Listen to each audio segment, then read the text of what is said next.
සැබෑ නිදහස විමුක්තිය වෙනුවෙනි. ඔබට දැන් මම කියලා දැනෙන හිතෙන එක ඇත්තටම මමගෙන් අර්ධයක් විතරයි. ඔබ දන්නේ මයනු දෙකෙන් එකක් පමණයි. ඔබ මහා උජාරුවට ලොකුවට පර්සනැලිටි එකක් ඊගෝ එකක් නඩත්තු කළා කියලා හිතාගෙන හිටියට ඔබ ඔබේ මේ බැනෙන අර්ධය ගැනවත් හරියට දන්නේ නැහැ. ඉතින් ඔබ ඔබේ ඉතිරි අර්ධය හොයාගන්නේ කොහොමද? හොයාගෙන පරිපූර්ණ පුද්ගලයෙක් වෙන්නේ කොහොමද? ඉතිරි අර්ධය සොයා ගන්නාතුරු ඔබට ඔබේ පාලනය අහිමියි. එවිට ඔබ සේවකයෙක් පමණයි. ආයතනයක ප්‍රධානියා හොඳ පරිපාලකයෙක් වෙන්නේ ආයතන පද්ධතියේ අස්සක් මුල්ලක් නැර ක්‍රියාකාරීත්වය, තාක්ෂණය, පුද්ගලයන් හා උපකරණ ගැන දැනගන්නා තරමටයි. ඒ එකක් හෝ නොදන්නා තැනදී ප්‍රධානියා රූකඩයක් බවට පත්වේ. අන්‍ය බලපෑම් වලට ලක්වේ. ඔබ ඔබේ අර්ධය නොදන්නාතෙක් ඔබ රූකඩයක්, වහලෙක් බවට පත්වේ. ඔබ නොදන්නවා වුණාට මාර බලපෑම් ඔබ වසාගෙන පිළිලයක්සේ ඔබේ සාරය උරාබොමින් සිටී. ඔබ ඔබේ අර්ධය සොයාගත් විට ඔබ පරිපූර්ණ පුද්ගලයෙක් වේ. පරිපූර්ණ සන්තෘෂ්ටිය වේ. ඔබ ඔබේ පාලකයා වේ. ඔබ ඔබට යමක් කී විට ඔබ ඒ අවංකව නොපිරිහෙලා ඉටු කරයි. හරියටම කිව්වොත් ඔබ ඔබට දමනය වේ. ඔබ ඔබෙන් දමනය වේ. ඔබ දමනය කිරීමට මත් වූ නාලාගිරිලා අවශ්‍ය නැත.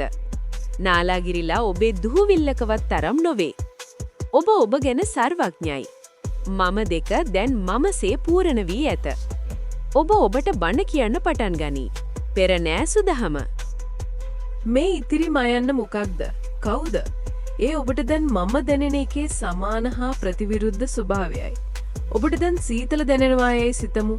එවිට ඔබේ ඉතිරි අර්ධය උණුසුමයි. ඔබට සීතල නිසා යම් පීඩාවක් හෝ සුවයක් දැනෙන ප්‍රමාණයම 10යි සිතමු. උණුසුම නිසා එම ප්‍රමාණයෙන්ම 10ක් දැනේ. සීතල ධන 10 නම් උණුසුම ඍණ 10 වේ. මේක තමයි 31 තලයටම වැඩ කරන න්‍යාය ධර්මය. භෞතිකව අපි දකින, අහන, පරිහරණය කරන විඳින දේ පවා මේ න්‍යාය ධර්මයට අනුවම විකාශනය වූ අවස්ථා. එහෙම අවස්ථා ගොන්නක එකතුවකට තමයි අපි ලෝකය කියලා කියන්නේ.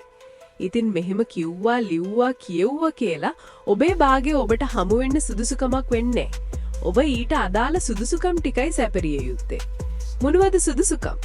මුලින් ඔබ ඔබට දැනෙන අර්ධයට අවංක වෙන්න. එවිට ඔබ අන්‍යයන්ටද අව්‍යාජ වේ. ඒ උතුම් පරාර්ථ චර්යාවකි. නිවැරදි මාර්ගයේ ශ්‍රවණය කරන්න. නිවැරදි දේශනාව පැහැදිලිව ඔබේ දෘෂ්ටින් බිඳ දමමින්ම සතිය හා සතිය ප්‍රගුණාකාරිය පැහැදිලි කරයි. කිසිම ශුද්ධ සිංහල, පාලි, සංස්කෘත හෝ නොදන්නා වචන කිසිවක් නොලියා ඔබට තේරෙන භාෂාවෙන් හේතුඵල දහම, ත්‍රිලක්ෂණය, ශුන්‍යතාවය යන නිදානය මතයි මේ සියල්ල ලියවෙන්නේ. ඔබට තේ නිදානය සොයා යාම සඳහා මේ ලියවිලි උපකාරයක් වේවායි ප්‍රාර්ථනා කරමු.